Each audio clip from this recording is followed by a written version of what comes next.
and decide that there is an international agency like Danida, which has come, and they would say, oh, we want to support a particular thematic area with regards to county governments. Therefore, the mandarins in Treasury, Mr. Speaker, I don't know who they are, but I just hear the mandarins there. I thought my interaction with them has left me with a good impression that they're just good citizens. But anyway, I'm just being your average Kenyan, Mr. Speaker. So they would determine where to place those projects.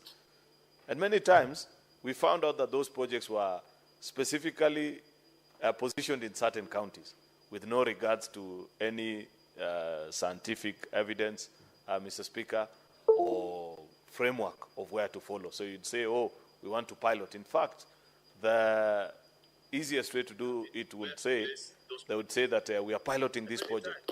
And do you realize that the piloting phase would always be done in particular counties? And there are counties which stood absolutely no chance, especially those that come from regions that were considered to be politically incorrect at the time, Mr. Speaker. And so we sat down as a committee and we said, this is actually us who have elected on duty. We checked out on the people that sent us to Parliament, and that's why these things are happening. And so from around the year 2020 or 21, I don't recall the specific year, we said even additional allocation to the county governments, Mr. Speaker, must pass through a particular framework. And that is the basis upon which you have this county government additional allocation bill, Mr. Speaker. Allocation bill, Mr. Speaker. It's a subset of CARA, but only that it carries any other additional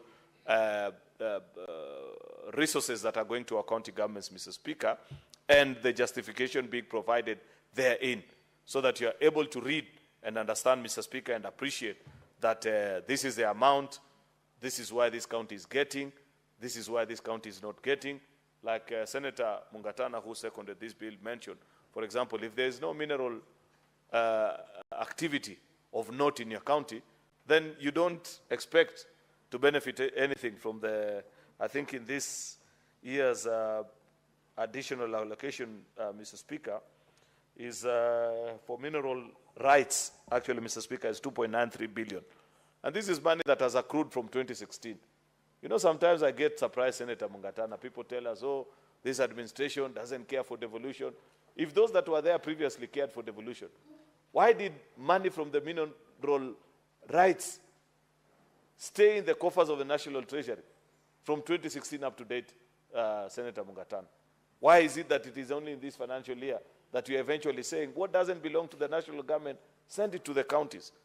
And additionally, many other funds that are listed. This is part of the 20% share of the mineral royalties that is due to counties as per Section 183.5 of the of the Mining Act, Cap 306, which stipulates that 20% of mineral royalties will be paid to the state shall accrue to the county government where the mining operations occur. And it should be of interest to you, Senator Mungatana, I think even Senator Mtata, even Cherargei, Senator, there is significant mining activity in your county.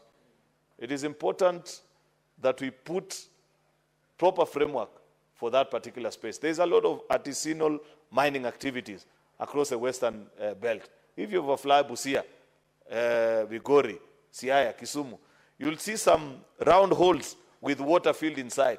Then some young men will be running around there with sacks, trying to shake them the whole day and saying that eventually they will get some piece of gold. As leaders, we ought to be concerned and say we cannot allow our people to live like this 60 years after independence. And I appreciate Senator Boni Halwale doesn't mention this. Nowadays, he has conveniently forgotten, and he's not here, that initially in his good days, before certain things happened which I'm yet to know, he would always remind us that the largest gold refinery ever built in the Republic of Kenya is being built in Ikolomani, not Kakamega, Ikolomani, where he comes from. But nonetheless, that while that is being done, the same needs to be replicated across all our counties, actually, that have presence of minerals, Mr. Speaker, because this 20% from the mineral rights Mr. Speaker, is a significant amount of money.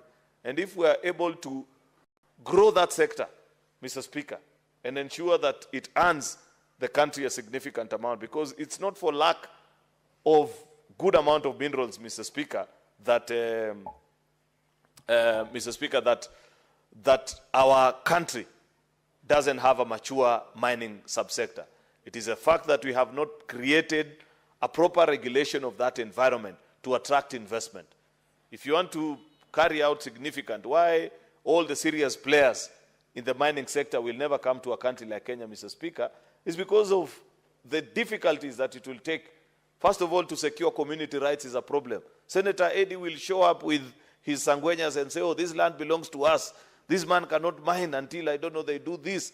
Then Cherargei will also come with his demands to the new investor. Until we get to a point of appreciating that no investor will come into our country where the laws don't protect them and therefore provide a clear path for them to recoup their investment, Mr. Speaker, we are never going to develop this particular sector. We must clean up the Mining Act, Mr. Speaker, so that we make it business friendly. We make it possible to attract the big players in the mining sector globally, Mr. Speaker. The minute they will appreciate and they will know that this is a country governed by the rule of law, and as an investor, my rights are protected, then they will invest here and they will be able to provide opportunity in terms of employment and even resources, Mr. Speaker, to both the county and the national government, Mr. Speaker. I was just speaking about that 20% share of the mineral rights because it's part and parcel of what our counties are benefiting from. It's only a paltry 2.9 billion shillings, Mr. Speaker.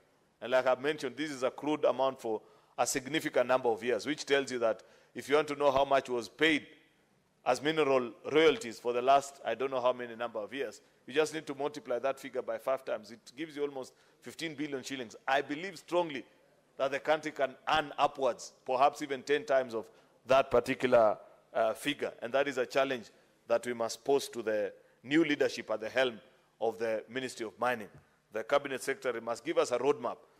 You heard what Senator Mungatana said about gypsum, Mr. Speaker.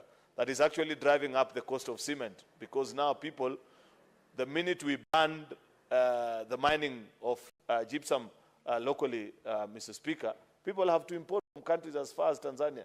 And it's not that we don't have that raw material available in the country. It is just because we cannot agree on how to run that particular trade. How long does it take the Ministry of Mining to make the decision? You register. Those that have got sites, sign up their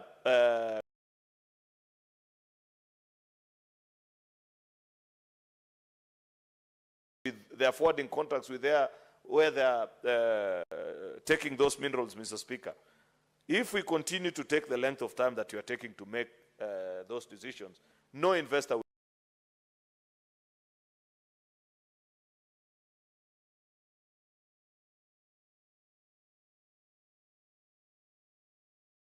The bill in total, Mr. Speaker,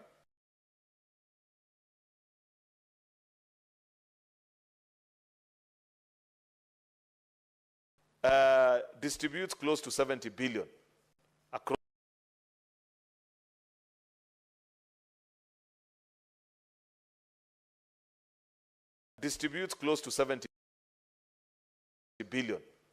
across our counties, Mr. Speaker, which includes even money in form of court fines, Mr. Speaker, which is 20,